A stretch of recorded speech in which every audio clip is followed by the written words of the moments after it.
करीब 71 वर्ष पहले 26 जनवरी 1949 को बाबा साहेब डॉक्टर भीमराव अंबेडकर के महत्वपूर्ण योगदान से संविधान सभा ने औपचारिक रूप से भारत के संविधान को अपनाया था और 26 जनवरी 1950 को उसे लागू किया गया था। भारत का संविधान दुनिया के सबसे बेहतरीन संविधानों में शामिल है। हमारा भारतीय संविधान धर्मनिरपेक्षता के सिद्धांत यानी कि सेक्युलरिज्म के सिद्धांत पर आधारित है।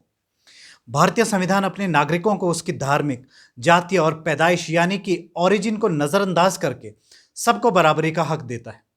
यानी कि संविधान ने एक ऐसे समाज का सपना देखा है जहां पर तमाम जाति, धर्म और बिरादरी के लोग धार्मिक आज़ादी के साथ, बराबरी के साथ खुशहाली और शांतिपूर्ण तरीके से भारत में रह सकें। इसलिए यह संविधान अति महत्वपूर्ण है। भारतीय संविधान के मुख्य बिंदु लिबर्टी, इक्वालिटी और फ्रेटर्निटी यानी कि आज़ादी, बराबरी और बंधुत्व, ये वह महत्वपूर्ण बिंदु हैं जिन पर भारत का संविधान आधारित है। जब हम संविधान दिवस पर बाबा साहेब और उनके महत्वपूर्ण योगदान को याद करते हैं तो ये याद आता है उनकी चेतावनी कि सत्ता दल संविधान के प्रावधानों का अनुचित प्रयोग भी कर सकता है।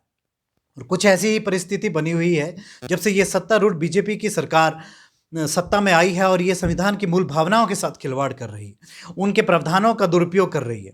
भारतीय जनता पार्टी की सरकार संवैधानिक मूल्यों को चोट पहुंचाने का आए दिन काम कर रही है। मोदी जी और बीजेपी संविधान दिवस मनाने की नौटंकी तो करते हैं, लेकिन भारतीय जनता पार्टी और आरएसएस के ये लोग भारतीय संविधान, जो कि एक लिविंग कॉन्स्टिट्यूशन है जिसे कि हम 70 वर्षों से भी ज़्यादा से जी रहे हैं, उसे ये फ्रिंज एलिमेंट उसे बदलना चाहते हैं। लेकिन हम इनके इन नापाक मंसूबों को कामयाब नहीं होने देंगे। बाबा साहेब अंबेडकर की आत्मा भी दुखी होकर रोती होगी जब इस तानाशाही बीजेपी सरकार को आए दिन संविधान की हत्या करते हुए देखती होगी।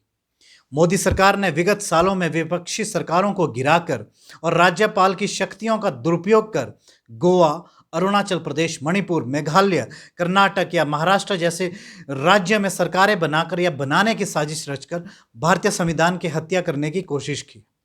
भारत का लोकतंत्र नौटंकी से नहीं चलेगा, ये देश की और जनता की आवाज़ और संविधान के आधार पर चलेगा। भाजपा के छल कपट के षड्यंत्र को नकार कर देश की जनता राहुल गांधी जी के नेतृत्व में लोकतंत्र और संविधान की रक्षा के प्रति प्रतिबद्ध है और इस देश को फासिज्म से बचाने के लिए हम तब तक सड़कों पर संघर्ष करते रहेंगे जब तक कि इस फासिस्ट, किसान विरोधी, युवा विरोधी, महिला विरोधी मोदी सरकार को सत्ता से उखाड़कर हिंद महासागर में दफना नहीं देते।